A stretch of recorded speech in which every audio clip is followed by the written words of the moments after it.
ಇವತ್ ಒಳ್ಳೆ ಲಾಭ ಮಾಡ್ಬಿಡೋದೆ. ಹಲೋ ಹಲೋ, ನಿಮ್ ಹೆಂಡತಿ ನನ್ನ ಹತ್ರ ಅವಳೆ. ಅವಳನ್ನ ನೀನೇ ಹಿಡ್ಕೊಂಡ್ಬಿಡು, ನನ್ನನ್ ಸಾಯಿಸ್ಬೇಡ ಪ್ಲೀಸ್. ನಿನ್ನ ಸಾಯಿಸ್ಬಾರ್ದ. ಲೋಪ, ಲವರ್ ಅಲ್ಲ, ಕಿಡ್ನಾಪ್ ಮಾಡಿರೋದ್ ನಾನು. ಹೌದಾ, ಹಂಗಾರ ಓಕೆ. ನಿನ್ ಹೆಂಡತಿ ನಾಳೆ ಬೆಳಗ್ಗೆ ಸೂರ್ಯನ್ ನೋಡ್ಬೇಕಾ? ಹಂಗಾರ 5 ಲಕ್ಷ ಕಳ್ಸಿ. ಹಂಗಾರ ಬೇಡ ಬಿಡ್ರಿ, ಅವಳು ನೈಟ್ ಒಟ್ಟಿಗೆ ಚಂದ್ರನ್ ನೋಡ್ಲಿ.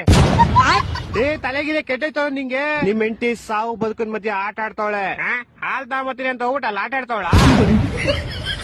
ಲೇ ಚಪ್ರಿ, ಕರೆಕ್ಟ್ ಆಗಿ ಕೇಳಿಸ್ಕೋ. ಇವತ್ ನೈಟ್ ಅಷ್ಟಲ್ಲಿ ನಂಗೆ ಕಾಸು ಬರ್ಲಿಲ್ಲ ಅಂದ್ರೆ ನಿಮ್ ಹೆಂಡತಿದ್ ಒಂದ್ ಕಾಲ್ ಕಟ್ ಮಾಡ್ಬಿಡ್ತೀನಿ. ಮತ್ ಇನ್ನೊಂದ್ ಕಾಲು ಅದ್ ನಾಳೆ ಕಟ್ ಮಾಡ್ತೀನಿ. ಎರಡು ಇವತ್ತೇ ಕಟ್ ಮಾಡ್ಬಿಡು. ಲೇ ಲೋಪ, ನನ್ನ ಹೆಂಡತಿ ನಿಮ್ ಹೆಂಡತಿ ಕಾಲ್ ಕಟ್ ಮಾಡ್ತೀನಿ ಅಂತ. ನಾನೇಲ್ ಬೇಡ ಅಂದೆ. ಹೊಟ್ಟೆ ಎಷ್ಟು ಉರ್ತಾವ್ರೋ, ಅಪಸ್ಮಾತ್ನ ನೋಡಿದ್ರೆ ನಾಶನ ಮಾಡ್ಬೇಕು. ಲೇ ನಂಗೆ ಯಾಕೋ ಇಷ್ಟು ರೋದನೆ ಕೊಡ್ತೀಯಾ? ಒಂದ್ ಕೆಲ್ಸ ಮಾಡೋ, ಒಂದ್ 2 ಲಕ್ಷ ಹೋಗ್ಬಿಟ್ಟು ನಿಮ್ ಹೆಂಡತಿನ ಕರ್ಕೊಂಡು ಹೋಗ್ಬಿಡೋ. 2 ಲಕ್ಷ ಎಲ್ಲ ತುಂಬಾ ಜಾಸ್ತಿ ಆಯ್ತು, ಆಗಲ್ಲ. ಮತ್ತೆ ಇನ್ ಎಷ್ಟು ಕೊಡ್ತೀಯಾ? ಮನೆ ಹತ್ರ ಬಾ, ಪ್ಲಾಸ್ಟಿಕ್ ಸಾಮಾನು ಹಾಲ್ ಕವರ್ ಐತೆ ತಗೊಂಡೋಗು.